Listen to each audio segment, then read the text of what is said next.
여러분 지난 3일간 평안하셨습니까? 우리 오늘도 우리 변함없는 하나님 앞에 같이 예배드리겠습니다. 먼저 우리 신앙 고백합니다.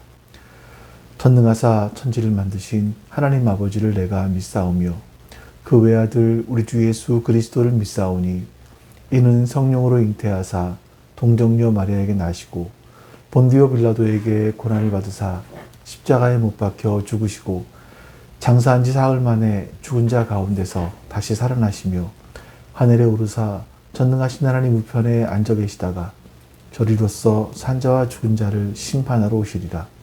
성령을 믿사오며 거룩한 공회와 성도가 서로 교통하는 것과 죄를 사하여 주시는 것과 몸이 다시 사는 것과 영원히 사는 것을 믿사옵나이다. 아멘. 네, 이제 우리 같이 하나님을 찬송하겠습니다.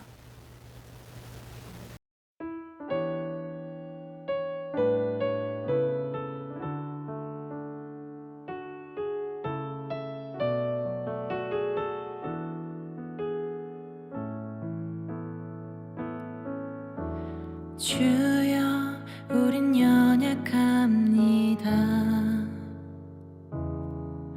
우린 오늘을 힘겨워합니다. 주 뜻 이루며 살기에 부족합니다. 우린 연약합니다. 주여 우린 넘어집니다. 오늘 하루 또 실수합니다. 주의 긍휼을 구하는 죄인입니다. 우리 주만 바라봅니다. 한없는 주님의 은혜 온 세상 위에 넘칩니다. 가릴 수 없는 주여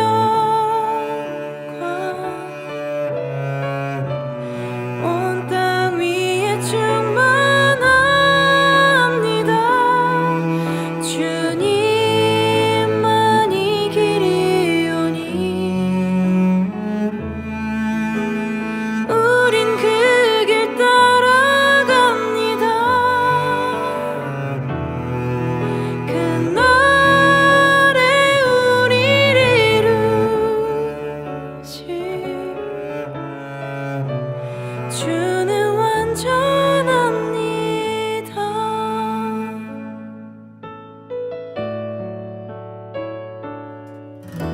주여 우린 넘어집니다.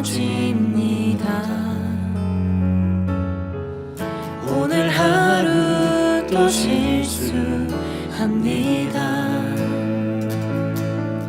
주의 긍휼을 구하는 죄인입니다.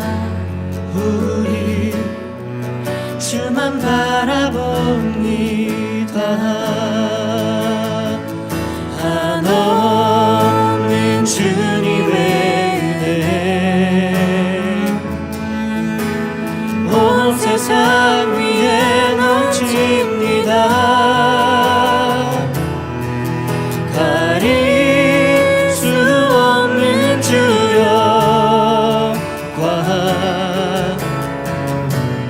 온 땅 위에 충만합니다.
주의 사랑은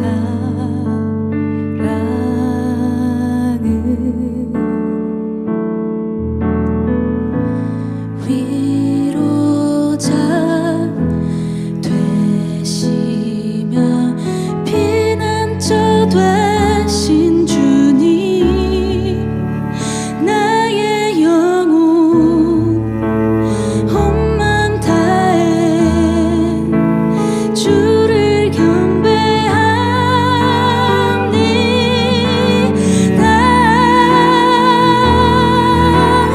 온 땅이여 주님께 외쳐라. 능력과 위엄의 왕 되신 주 산과 바다 소리쳐 주의 이름을 높이리.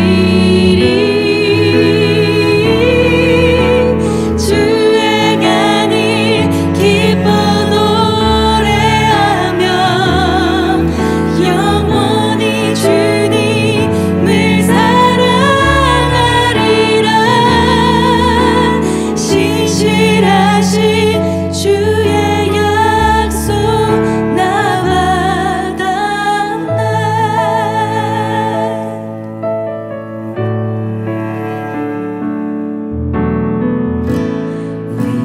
위로자 되시며 피난처 되신 주님 나의 영혼 온 맘 다해 주를 경배합니다.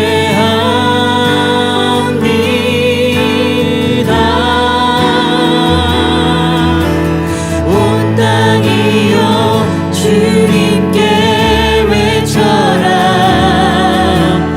능력과 위엄의 왕 되신 주 산과 바다 소리쳐 주의 이름을 높이리.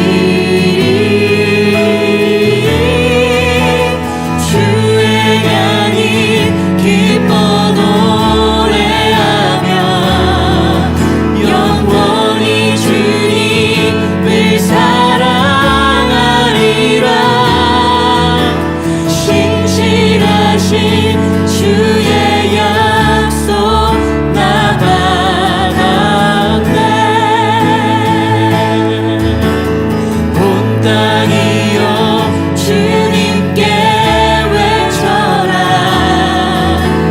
능력과 위엄의 왕 되신 주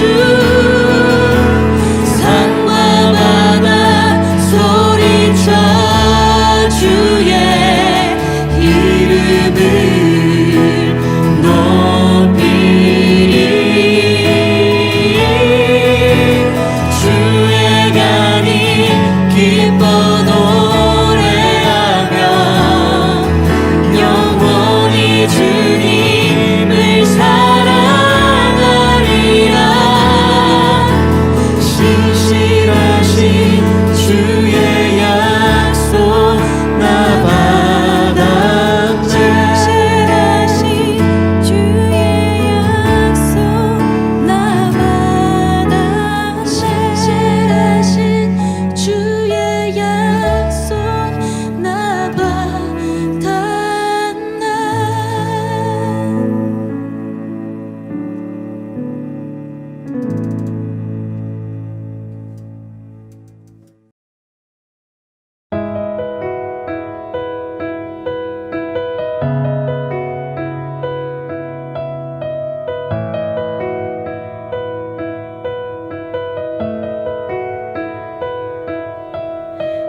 내게로부터 눈을 들어 주를 보기 시작할 때 주의 일을 보겠네. 내 작은 마음 돌이키사 하늘에 꿈꾸게 하네. 주님을 볼 내게로부터 눈을 들어 주를 보기 시작할 때 주의 일을 보겠네. 내 작은 마음 돌이키사 하늘에 꿈꾸게 하네. 주님을 볼 때 모든 시선을 주님께 드리고 살아계신 하나님을 느낄 때 내 삶은 주의 역사가 되고 하나님이 일하기 시작하네.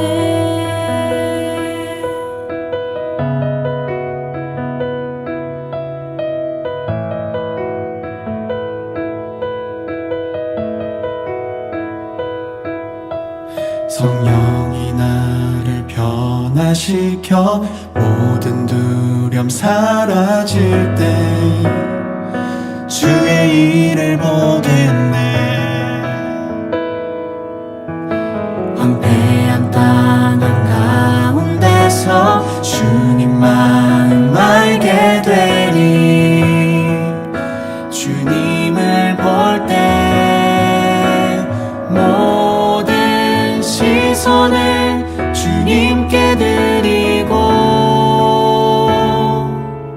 살아계신 하나님을 느낄 때 내 삶은 주의 역사가 되고 하나님이 일하기 시작하네.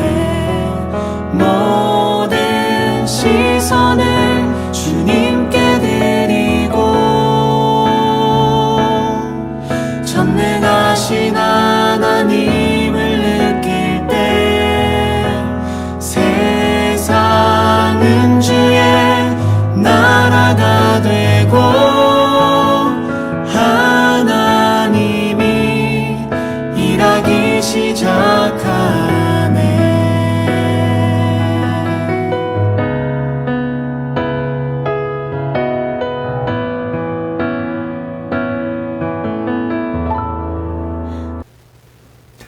이제 오늘 예배를 위해서 우리 같이 기도하시고요. 특별하게 우리나라와 민족을 위해서 조속히 빠른 안정을 찾게 해달라고 또한 같이 기도하겠습니다. 네, 기도합니다. 내 사랑이 내 백성을 보기 못하니 내 모든 것 내어주고 나 그들을 얻으리라. 여호와께 돌아가자. 우린 돌아서도 그는 변치 않네. 여호와께 돌아가자. 우린 넘어져도 그 사랑 영원하네.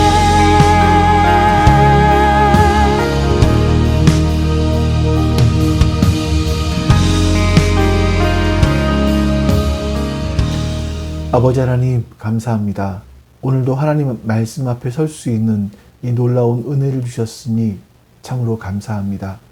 그 은혜를 마음에 새기게 하여 주시고 그 은혜로 말미암아 오늘도 감사함으로 예배하게 해 주시옵소서. 하나님 이 나라와 이 민족 기억해 주시옵소서. 이렇게 혼란스럽고 국민들의 마음이 나누어져 있는 이때에 하나님께서 은혜를 베푸시사 우리 국민들의 마음이 조속히 다시 화합할 수 있도록 도와주시고 하나님 그 일들을 우리 그리스도인들이 해 나갈 수 있도록 도와주시옵소서. 선하신 주님께서 우리를 붙드시고 우리에게 은혜 허락하여 주실 것을 믿습니다. 감사드리며 우리 주 예수 그리스도의 이름으로 기도하옵나이다. 아멘. 오늘 우리가 같이 나눌 말씀은 누가복음 8장 22절에서 25절까지 말씀입니다. 누가복음 8장 22절에서 25절입니다. 제가 봉독하겠습니다. 어느 날 예수께서 제자들과 함께 배에 오르셔서 그들에게 말씀하셨다. 호수 저쪽으로 건너가자. 그들이 출발하여 배를 저어 가고 있을 때에 예수께서는 잠이 드셨다. 그런데 사나운 바람이 호수로 내리불어서 배에 물이 차고 그들은 위태롭게 되었다. 그래서 제자들이 다가가서 예수를 깨우고서 말하였다. 선생님, 우리가 죽게 되었습니다. 예수께서 깨어나서 바람과 성난 물결을 꾸짖으시니 바람과 물결이 곧 그치고 잔잔해졌다. 예수께서 그들에게 말씀하셨다. 너희의 믿음이 어디에 있느냐? 그들은 두려워하였고 놀라서 서로 말하였다.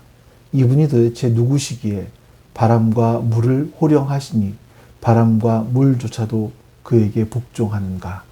아멘. 우리가 이 땅에서 인생을 살아가다 보면 그 수많은 어느 날들을 마주하게 됩니다. 평범했던 일상이 갑자기 뒤집어지는 날, 또 예상치 못한 소식이 우리에게 찾아오는 날, 감당하기 어려운 고통과 시련이 닥쳐오는 그런 날들, 그 어느 날. 마치 폭풍처럼 우리의 삶을 뒤흔드는 그런 어느 날이 우리에게 찾아오는 거죠. 자, 오늘 우리가 함께 나눌 말씀은 바로 이 어느 날에 대한 이야기로 시작을 합니다. 그래서 본문은요, 어느 날 예수께서 제자들과 함께 배에 오르셨다. 이런 말씀으로 본문 말씀이 시작합니다. 이 어느 날은요, 제자들에게 예기치 못했던 폭풍을 가져다 주는 그런 어느 날이었었습니다. 그러나 동시에 그 폭풍 속에서 그들은 예수 그리스도가 누구신지, 예수님이 누구신지 분명하게, 선명하게 깨닫는 경험을 하게 된 그 어느 날이었습니다. 이 본문의 구성들을 잘 보면 22절부터 시작해서 마지막 절인 56절까지를 보시면 이 말씀에는 네 가지의 중요한 표적 이야기들이 나옵니다. 폭풍을 잠잠케 하신 이야기, 귀신 들린 사람을 고치신 이야기, 오랜 병을 앓았던 여인을 치유하신 이야기, 그리고 죽은 소녀를 다시 살리시는 이야기. 이런 네 가지의 큰 이야기들이 나옵니다. 근데 이 모든 이야기들은요, 바로 예수가 누구신가? 예수는 어떤 능력을 가지고 계신가? 그의 본질은 무엇인가? 이런 것들을 우리에게 보여주는 거죠. 특히 오늘 우리가 집중할 부분은요, 바로 폭풍을 잠잠케 하신 이야기입니다. 이 이야기를 통해서 우리는 어느 날 우리에게 닥쳐오는 이 폭풍 속에서 예수님을 어떻게 알아야 되고 어떻게 만나야 되고 하는지 여기에 대해서 같이 한번 말씀을 나눠보도록 하겠습니다. 자, 이제 말씀을 따라서 그날 상황 속으로 한번 들어가 보시죠. 본문 22절은 이렇게 시작을 합니다. 어느 날 예수께서 제자들과 함께 배에 오르셔서 그들에게 말씀하셨다. 호수 저쪽으로 건너가자. 그들이 출발하여. 어느 날 예수님께서 제자들과 함께 갈릴리 호수를 건너가기 위해서 배에 오르십니다. 이 갈릴리 호수는 사실 몇 개의 이름으로 불립니다. 이 호수 모양이 하프와 같다. 그래서 게네사렛 호수다. 이렇게 말하기도 하고요. 또 요한복음에 보면 디베랴 바다다. 이렇게 기록하고 있기도 합니다. 그러니까 이게 왜 그러냐면 헤롯 안티파스가 로마 황제 티베리우스를 기념하기 위해서 세운 도시, 이 도시가 바로 이 호숫가에 있었기 때문입니다. 그러나 이제 이 사람들에게 가장 보편적으로 불렸던 이름은 갈릴리 호수, 갈릴리 바다 이렇게 불렸다고 합니다. 왜냐하면 그 지역이 바로 갈릴리 지역이었기 때문이죠. 자, 예수님과 제자들이 함께 이 갈릴리 호수를 건너가고 있었을 때 어떤 일이 일어났습니다. 그것이 23절에 나옵니다. 배를 저어가고 있을 때 예수께서 잠이 드셨다. 그런데 사나운 바람이 호수로 내리불어서 배에 물이 차고 그들은 위태롭게 되었다. 아멘. 여러분들이 이제 이 말씀을 좀 더 쉽게 이해하기 위해서 제가 그림 하나를 보여드릴 겁니다. 이 그림은 렘브란트의 갈릴리 호수의 폭풍이라는 그림입니다. 이 그림을 좀 보시면서 말씀을 보시면 조금 더 현실감 있게 다가오지 않을까 하는 생각이 듭니다. 근데 여기서 이제 이 그림에서 제가 한 가지만 딱 설명드리고 갈게요. 여러분은 혹시 이전에 이 그림을 보신 적이 있으신가요? 혹시 이 배에 타고 있는 사람이 모두 몇 명인지를 혹시 아시나요? 이 배에는 전체 14명이 타고 있습니다. 그러니까 예수님을 빼고 제자가 모두 13명으로 그려 넣은 거죠, 렘브란트가. 예수님의 제자는 모두 12명이지만 슬쩍 끼어든 한 사람이 있습니다. 바로 그림 중앙의 아랫부분에 있는 푸른색 옷을 입고 또 한 손에는 모자를 잡고 있고 또 다른 한 손에는 밧줄을 붙잡고 있는 그런 모습. 마치 폭풍에 맞서 버티고 있는 그런 자세를 취하고 있는 바로 그 사람입니다. 렘브란트가 바로 자기 자신을 이 그림 속에 그려 넣은 것이라고 합니다. 여기서 우리는 이 렘브란트의 시선을 한번 중요하게 보실 필요가 있을 것 같아요. 어떤 사람은 폭풍을 보기도 하고, 어떤 사람은 예수님을 보기도 하고, 어떤 사람은 바닷물을 보고 있기도 하고, 어떤 사람은 하늘을 보고 있기도 하죠. 자, 그런데 렘브란트는 누구를 보고 있냐면 이 그림을 관람하고 있는 바로 나를 보고 있습니다. 렘브란트는요, 이 그림을 그리면서 자신이 바로 그 현장에 있었던 그런 사람처럼 그리는 겁니다. 그러니까 렘브란트에게는 성경이 활자가 글자가 아니라 자신의 현실이었던 거죠. 이런 자신의 인생 속에서 이런 사나운 바람이 부는 그런 배 위가 바로 자기 자신이 살아왔던 삶이기도 하고 그 삶 가운데 예수님이 함께 계신다는 것을 우리를 바라보면서 그 말을 하고 있는 것 같습니다. 이제 여러분 이 그림을 보시면서 말씀을 따라오시면 되는데 배를 타고 가는 동안에 예수님은 잠이 드셨습니다. 그러니까 성경에서 예수님이 잠이 드셨다라고 말하는 부분은 사실 여기가 처음이거든요. 처음이자 마지막이죠. 그러니까 본문과 동일한 내용을 담고 있는 마가복음 4장에는요. 예수님께서 베개를 베고 주무셨다라고 말씀합니다. 그러니까 이 베개를 베고 주무셨다라고 하는 말은 뭐냐면 뭐 꾸벅꾸벅 졸았다, 잠시 눈을 붙였다 이런 것이 아니라 내가 잠을 자야겠다라고 작정을 하고 베개를 베고 편안하게 누우셨다라는 것을 의미하는 거예요. 예수님은 하루 종일 말씀을 가르치셨기 때문에 많이 피곤하셨을 겁니다. 그래서 바로 잠이 드신 것 같아요. 예수님은 공생애를 시작하신 다음에 지금까지 회당에서, 산에서, 거리에서, 시장에서, 호숫가에서 쉬지 않고 하나님 나라 복음을 전하셨습니다. 또 병 고침 받기 위해서 예수님께 밀려오는 사람들을 마다하지 않으시고 각종 병들을 치유해 주셨습니다. 그래서 때로는 먹을 걸 먹지도 못하시고 쉴 때 쉬지도 못하시고 그런 삶을 살아오셨던 거죠. 예수님의 삶이 그랬기 때문에 예수님께서 이 배에 타셨을 동안에는 다른 많은 사람들로부터 좀 떨어질 수 있는 그런 시간이었던 것 같아요.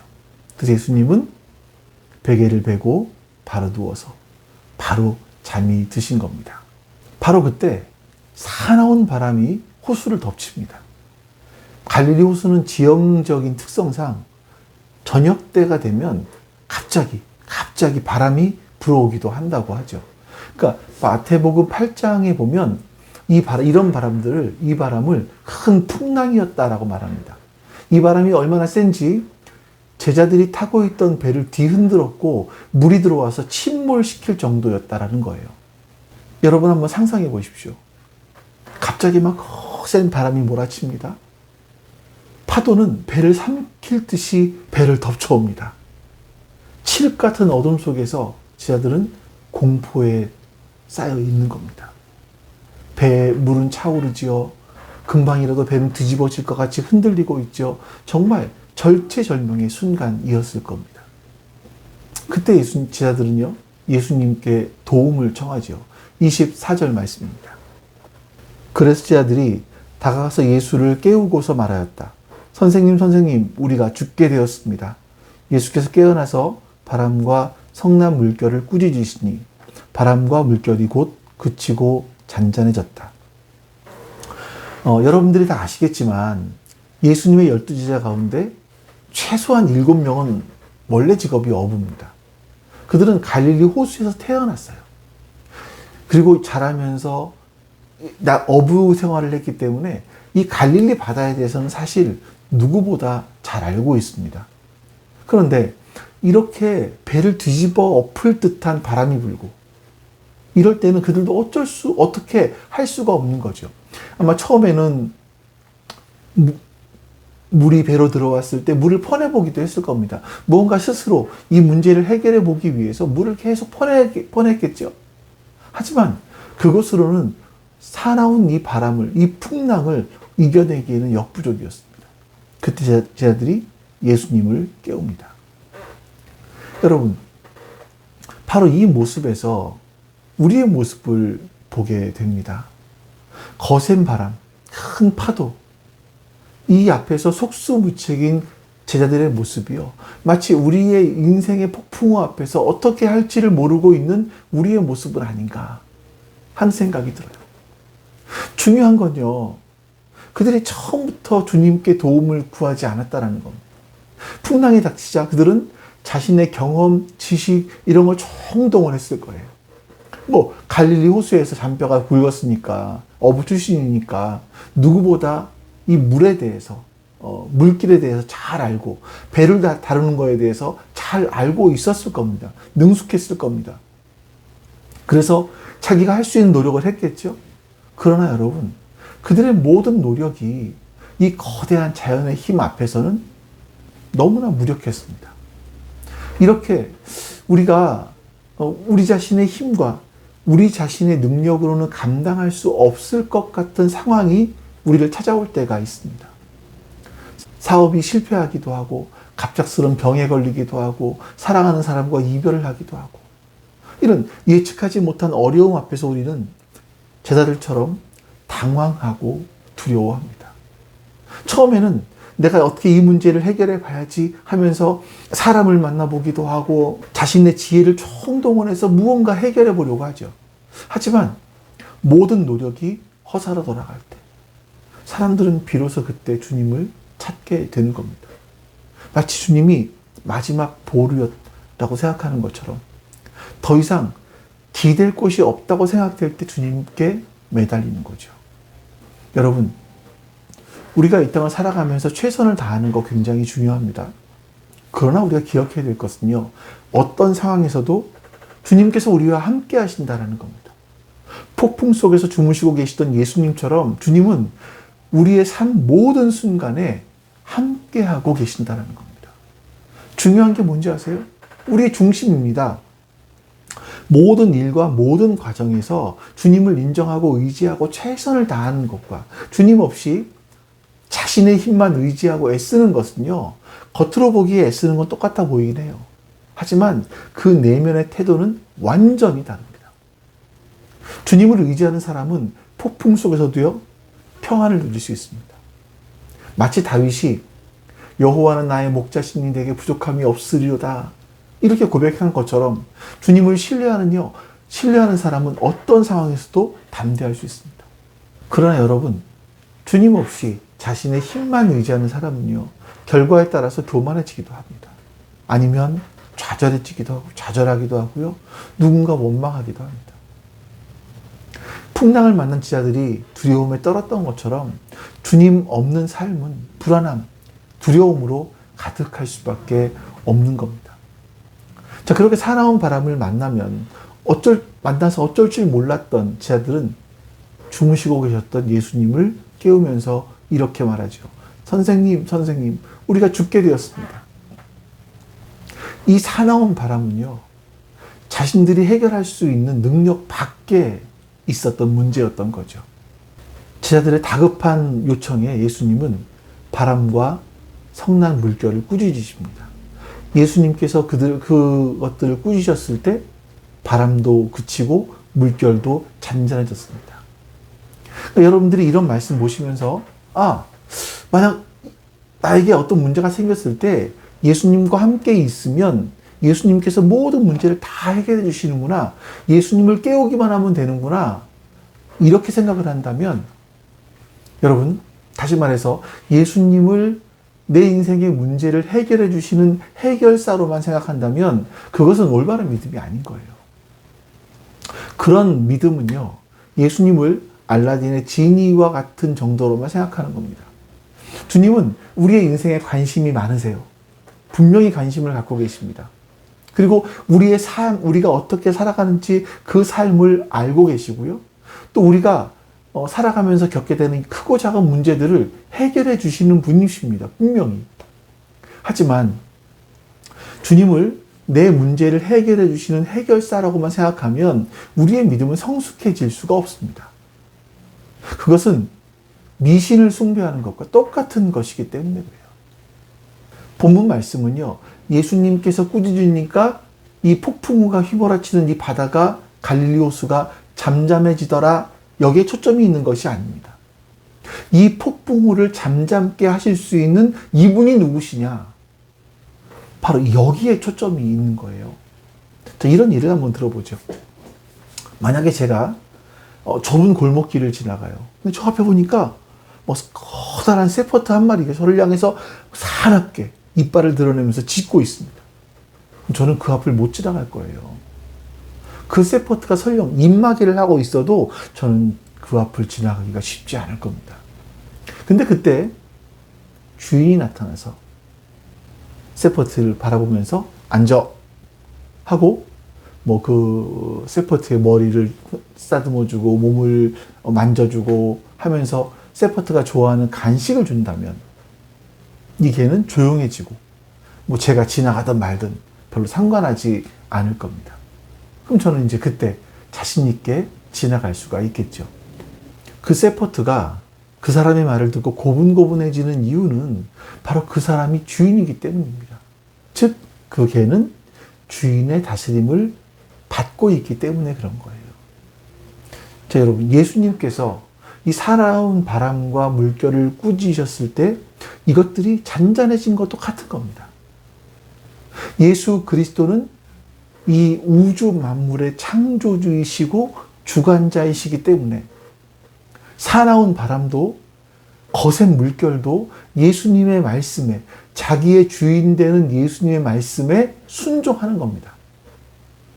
그래서 본문에서 누가가 이 표적들을 기록하면서 강조하고 싶었던 것이 뭐냐면, 밝히 드러내고 싶었던 것이 뭐냐면 예수님께서 창조주 하나님이시라는 거예요. 예수님께서 바람과 물결을 꾸짖으시니까 실제로 성난 바람이나 물결이 흔적도 없이 사라지고 말았습니다. 갈릴리 호수에는요, 오직 바람소리, 물소리로 가득하다가 예수님께서 꾸짖으시자 고요하게 되었습니다. 그때 제자들이 서로 이렇게 말을 합니다. 25절을 보겠습니다. 예수께서 그들에게 말씀하셨다. 너희의 믿음이 어디에 있느냐? 그들은 두려워하였고 놀라서 서로 말하였다. 이분이 도대체 누구시기에 바람과 물을 호령하시니 바람과 물조차도 그에게 복종하는가? 여러분, 예수님께서 제자들을 향해서 그들에게 믿음을 찾을 수 없다라고 말씀하세요. 이때는 제자들이 주님을 따른 지 약 2년 정도가 지났을 때입니다. 그럼에도 아직 그들은 주님이 누구신지를 정확하게 인식하지 못하고 있었다는 거죠. 그럼 여러분, 예수님께서 보시기에 왜 제자들이 믿음이 없는 것처럼 보였을까요? 아니, 어떻게 했으면 믿음이 큰 것처럼 보였을까요? 막 사나운 바람이 휘몰아치는 그 갈릴리 호수를 바라보면서 예수님이 하시는 똑같이 바람아 멈춰라, 물결아 잔잔해라, 이렇게 소리치면 예수님이 너 믿음이 있구나 라고 말씀하셨을까요? 근데 여러분, 이것은요, 믿음이라고 하지 않습니다. 만용이라고 하기도 하고 객기를 부린다라고 말하기도 하죠. 자, 본문과 똑같은 내용이 담긴 마태복음 8장 26절에서는요, 예수님께서 제자들에게 이렇게 말씀하셨습니다. 우리 마태복음 8장 보겠습니다. 예수께서 그들에게 왜들 무서워하느냐, 믿음이 적은 자들아 하고 말씀하고 하시고 나서 일어나 바람과 바다를 꾸짖으시니 바다가 아주 잔잔해졌다. 아멘. 예수님은 동일하게 제자들을 향해서 너희들의 믿음이 적다, 이렇게 말씀하신 거예요.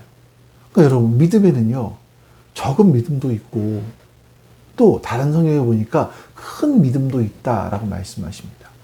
마태복음 15장 말씀해 보시면요, 예수님께서 이스라엘 북쪽, 그러니까 당시 로마 제국의 통치를 직접 받고 있었던 국가인 베니게, 즉 페니키아의 항구 도시 두로와 시돈 지방에 가셨습니다. 그때 한 여인이 나와서 소리를 지르면서 예수님께 호소합니다. 다윗의 자손 예수여, 나를 불쌍히 여겨주십시오. 내 딸이 귀신 들려서 괴로워하고 있습니다. 이렇게 예수님께 호소합니다.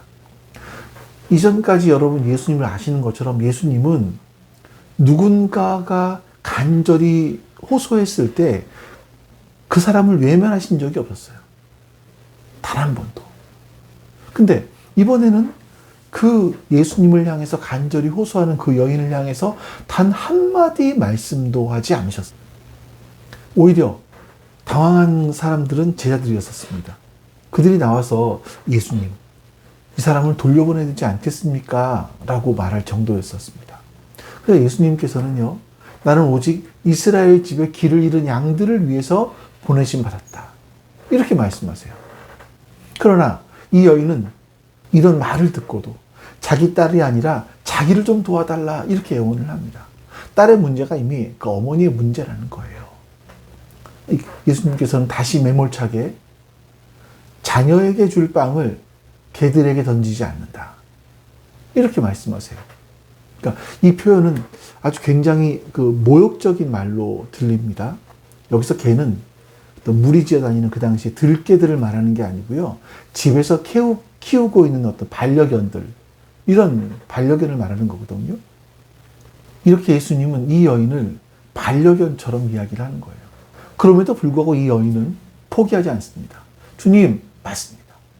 그러나 개들도 주인 상에서 떨어지는 부스러기는 얻어먹습니다, 이렇게 답을 하죠. 자, 이것은 당신은 주인이시고 나는 당신을 신뢰하는 반려견입니다, 이런 의미가 그 안에 포함되어 있는 겁니다. 자, 그제야 예수님께서는 그 여인에게 이렇게 말씀하시죠. 여자야, 너의 믿음이 크다. 내 소원대로 될 거다. 여러분, 예수님께서 이 여인을 향해서 너의 믿음이 크다라고 말씀하신 이유는 뭘까요? 사람들은 믿음의 크기를 어떤 능력, 경험, 이런 것이 많고 적음에 따라서 나누어 생각을 하기도 합니다. 그래서 목회자의 믿음은 크고 일반 성도의 믿음은 작다거나, 오래 신앙생활한 사람들의 믿음은 크고 초신자의 믿음은 작다거나, 이런 생각을 하는 거죠. 또는 뭐 방언을 하거나 병 고치는 은사가 있는, 특별한 신유의 은사가 있는 이런 사람들은 믿음이 더 크다라고 생각을 합니다. 하지만 성경은요, 믿음의 크기를 그렇게 정의하지 않습니다. 중요한 것은 믿음이 크고 작은 것은 어떤 능력이 많고 적은 것이 아니라 누구를 신뢰하느냐인 거예요. 만약 여러분, 이 믿음의 크기가 능력과 비례한다면요, 예수님께서 제자들에게 너희가 왜 살아온 바람을, 그것의 물결을 잔잔하게 하지 못했느냐, 여기에 대해서 꾸짖으셨어야만 했습니다. 또 이 가나안 여인이 딸의 문제를 가지고 예수님께 나아오는 것이 아니라 자기가 직접 귀신을 쫓아내는 능력을 보여주었다면 너 큰 믿음이 있구나라고 칭찬하셨어야 맞죠. 그러나 성경에서 말씀하고 있는 믿음은 그렇지 않습니다. 성경에는 다양한 믿음의 사람들의 이야기가 나오죠. 아브라함은요, 하나님의 약속을 굳게 믿고 하나님이 누구신지를 분명히 알았어요. 내 믿음의 대상이 누군지를 분명히 알고 하나님의 약속을 믿고 고향을 떠나는 큰 믿음을 보였습니다. 다윗은요, 골리앗 앞에서 만군의 여호와의 이름으로 싸운다. 이런 담대한 믿음을 보여주기도 했죠. 누군지를 알았습니다. 하나님이 누구신지를 알았습니다. 욥은요, 정말 어려운 고난 속에서 하나님을 향한 신앙을 잃지 않고 인내하는 믿음을 보여줬습니다. 하나님이 누구신지를 알았어요. 자, 이들의 믿음은요, 각기 다른 상황 속에서 나타났지만 공통적인 게 뭐냐면 하나님이 누구신지를 알고 하나님을 온전히 신뢰했다는 거. 반대로 자신의 능력과 지혜만 의지하는 그런 사람은 아무리 종교적인 행위를 많이 한다고 해도 또 오랜 시간 신앙생활을 했다고 해도 그 믿음은 작을 수밖에 없는 겁니다. 마치 풍랑 속에서 자신의 힘으로 어떻게든 배를 지켜보려고 했던 그들처럼 말이죠. 하나님 없이 자신의 힘만으로 살아가려고 하는 사람은 결국 한계에 부딪히고 마는 겁니다. 여러분, 세상에서 아무리 높은 지위에 있고 많은 재산을 가지고 있다 하더라도 궁극적으로 모든 걸 주관하시는 하나님을 의지하지 않는다면 그 믿음은요, 모래 위에 지은 믿음이에요. 모래 위에 지은 집과 같습니다. 작은 믿음인 거예요. 그러나 나 자신의 작은, 나의 부족함, 이걸 인정하고 전적으로 하나님을 의지하는 사람은요, 언제나 큰 믿음의 소유자인 겁니다. 비록 신앙생활을 시작한 지 얼마 안 됐다 할지라도, 또 눈에 보이는 특별한 은사가 없다 할지라도 하나님을 향한 진실한 믿음이 있다면 바로 그 사람이 큰 믿음을 가지고 있는 사람인 겁니다. 마치 가나안 여인이 자신의 딸의 병을 고쳐주실 수 있는 분은 이 예수님밖에 없다. 예수님이 내 딸의 병을 고쳐주실 걸 난 신뢰한다. 그러면서 간절히 매달린 것처럼 하나님을 향한 간절한 믿음, 또 하나님만이 하실 수 있습니다라는 그 신뢰, 이게 바로 믿음인 거고요. 이 믿음이 우리의 삶 가운데 나타나는 어려움을 이겨낼 수 있는 힘을 주는 겁니다. 믿음은요, 하나님께서 우리에게 주신 너무나 귀한 선물입니다. 동시에 그 선물을 주신 하나님께 우리가 보여드릴 수 있는 가장 중요한 가장 귀한 증거이기도 합니다. 중요한 건 여러분, 믿음은요, 우리가 누구를 신뢰하며 살아가고 있는가라는 겁니다. 우리 자신을 의지하는 것은 작은 믿음. 여러분, 이렇게 작은 믿음으로 살아가시겠습니까? 아니면 모든 걸 주관하시고 우리를 창조하신 그 하나님을 신뢰하는 큰 믿음으로 살아가시겠습니까? 여러분이 선택하시는 거예요. 예수님의 꾸중을 들은 제자들은 이렇게 말합니다. 이분이 도대체 누구이기에 바람과 물을 호령하시니 바람과 물조차도 그에게 복종하는가? 이렇게 말했습니다. 제자들은요, 주님의 제자로 주님을 따르고 있지만 아직 자신들이 따르고 있는 예수님이 어떤 분이신지 바르게 인식하지 못하고 있었다는 거예요. 물론 나중에 그들이 예수님 부활하신 다음에 예수님이 하나님이심을 분명하게 인식하고 자신의 삶 전체를 주 앞에 드리기는 했습니다. 여러분, 오늘 말씀을 통해 우리는 아주 중요한 질문 앞에 서게 됩니다.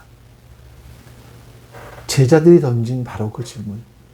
이분이 도대체 누구시기에 바람과 물을 호령하시니 바람과 물조차도 그에게 복종하는가? 이겁니다. 여러분, 이 말씀에 답이 성경에는 기록되어 있지 않아요. 누구시다 라고 기록되어 있지 않습니다. 왜 그렇겠습니까? 그것은요, 이 질문을 통해 답을 우리 각자의 삶을 통해서 찾아야 하기 때문이에요. 마치 렘브란트가 이 관람자들을 바라보면서 너의 삶 속에 예수님이 계신가? 라고 묻는 것처럼 예수님이 누구신지 우리 삶 속에서 찾아가야 하는 겁니다. 우리가 어떤 경험을 통해서, 어떤 고백을 통해서, 어떤 삶의 변화를 통해서 예수님을 만나고 알아가느냐에 따라서 이 질문의 답이 달라질 수 있습니다. 중요한 건 제자들이 폭풍을 만난 것이 우연이 아니었다는 거예요. 그들이 갈릴리 호수를 건너려고 했던 것은요, 자신들의 계획이 아닙니다. 예수님의 말씀에 순종한 결과예요. 우리 22절, 처음에 읽었던 22절 말씀을 다시 보시죠.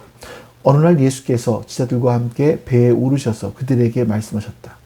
호수 저쪽으로 건너가자. 그들이 출발하여. 제자들은요, 호수 저쪽으로 건너가자라고 말씀하신 그 예수님의 말씀에 순종해서 배에 올랐습니다. 그런데 그들은 예기치 못한 풍랑을 만난 거예요. 저는 예수님께서 그날 폭풍이 일어날 것을 모르지 않으셨다고 생각합니다. 오히려 그 폭풍 속에서 제자들에게 예수님이 하나님이시라는 것을 가르쳐 주시기 위해서 그들과 함께 그 폭풍을 지나가기로 결정하신 거죠. 우리의 삶에도 마찬가지입니다. 때로 우리가 주님의 뜻을 따라 살려고 노력하긴 하죠. 자, 그럼에도 불구하고 예상치 못한 어려움과 고난을 겪을 때가 있습니다.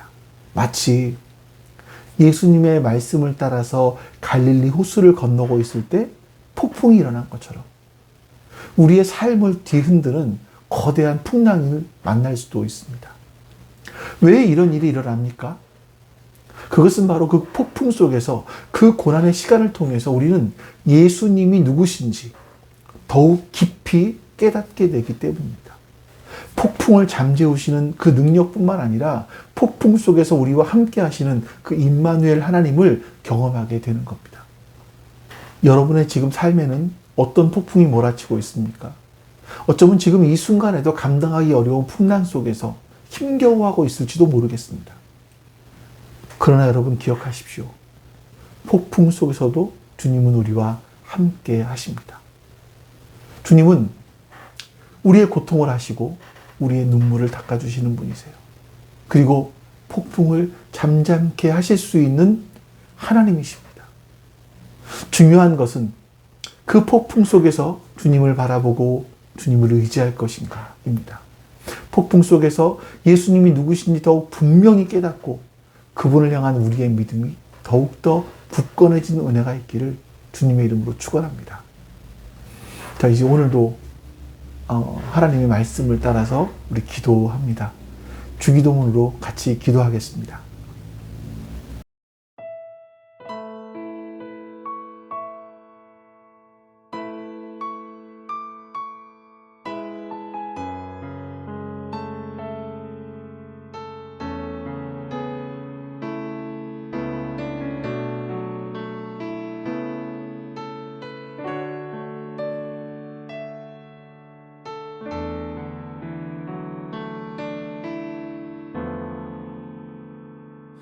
나의 백성이 다 겸비하여 내게 기도하며 나의 얼굴을 구하여서 그 악한 길 떠나며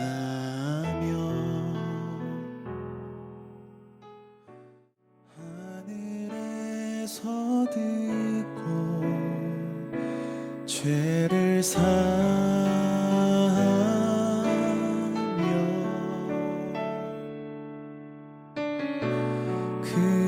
그들의 땅을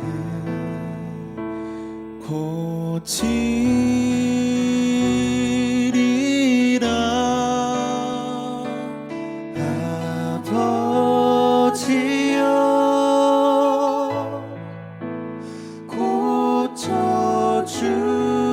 고쳐주소서.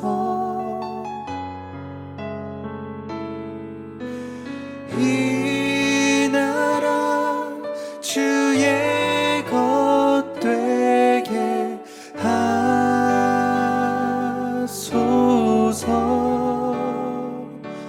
주 하나님 간절히 기도하오니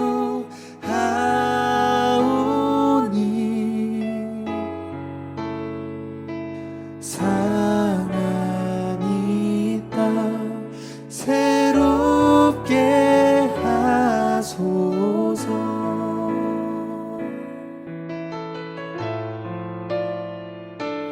무릎 꿇고 다 겸비하여 주께 기도하리.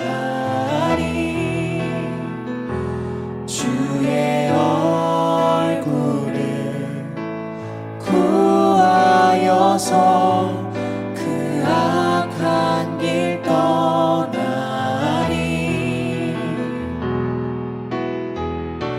주님의 자비로 죄를 사하며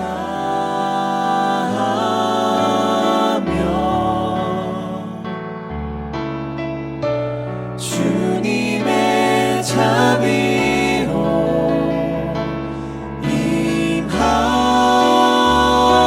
임하소서. 아버지여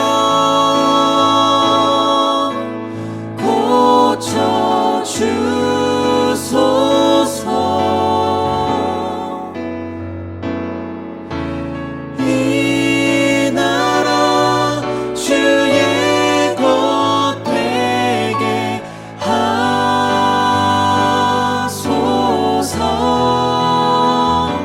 주 하나님 간절히 기도하오니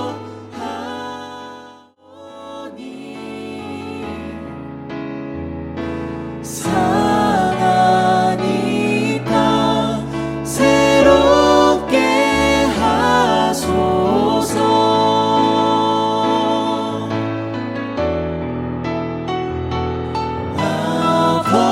아버지여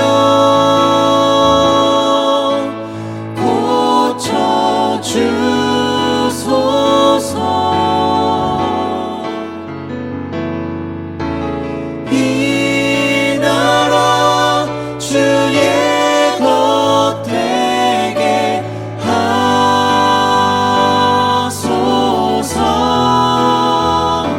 주 하나님 간절히 기도하오니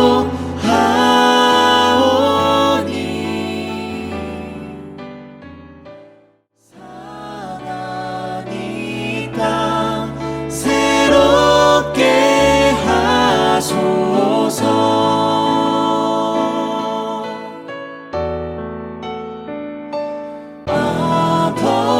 아버지여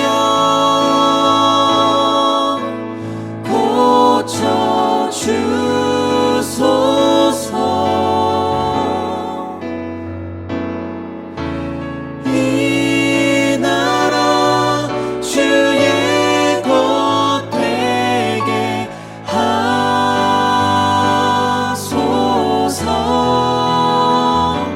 주 하나님 간절히 기도하오니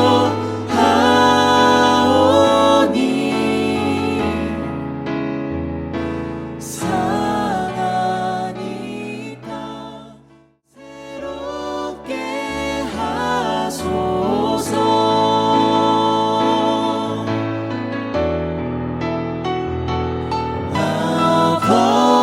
아버지여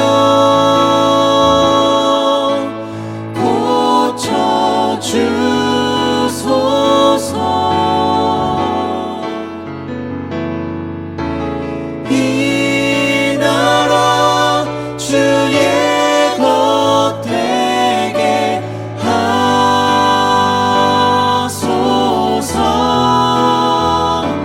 주 하나님 간절히 기도하오니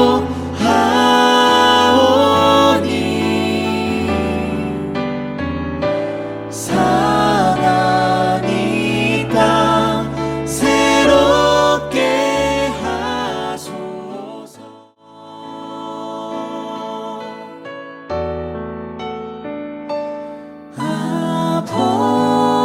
아버지여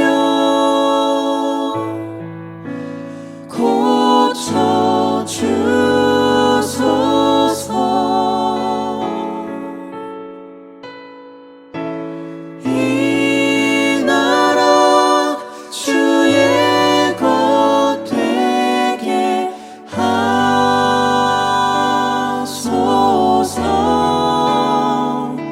주 하나님 간절히 기도하오니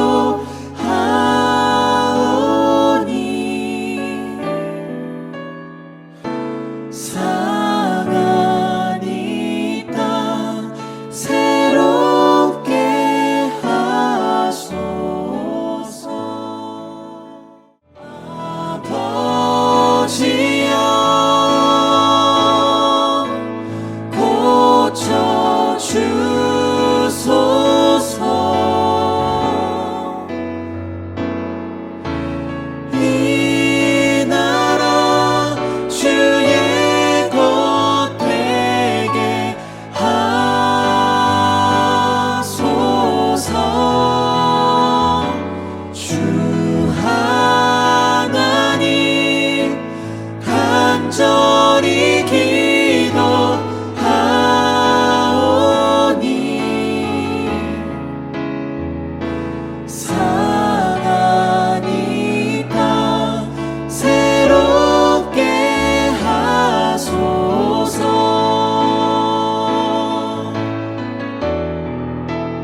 아버지 하나님, 우리가 주님을 따라서 신앙생활을 하고 있음에도 불구하고 어느 날 우리의 인생에 폭풍이 찾아오기도 합니다.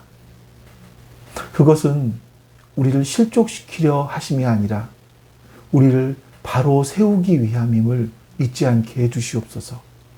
우리는 그 폭풍을 통해서 우리의 믿음이 더 성장할 수 있음을, 성숙해 갈 수 있음을 깨닫게 해주시옵소서. 그 폭풍이 하나님을 만날 수 있는 기회라는 것을 잊지 않게 해주시옵소서. 하나님, 그래서 우리의 인생 가운데 폭풍이 찾아왔을 때 그 폭풍을 뛰어넘고 하나님을 더 가까이, 하나님께 더 가까이 나아갈 수 있는 우리가 될 수 있도록 주님 은혜를 더 허락하여 주시옵소서. 감사드리며 우리 주 예수 그리스도의 이름으로 기도하옵나이다. 아멘. 하늘에 계신 우리 아버지여, 이름이 거룩히 여김을 받으시오며 나라가 임하시오며 뜻이 하늘에서 이루어진 것 같이 땅에서도 이루어지이다. 오늘 우리에게 일용할 양식을 주시옵고 우리가 우리에게 죄 지은 자를 사하여 준 것 같이 우리 죄를 사하여 주시옵고 우리를 시험에 들게 하지 마시옵고 다만 악에서 구하시옵소서. 나라와 권세와 영광이 아버지께 영원히 있사옵나이다. 아멘.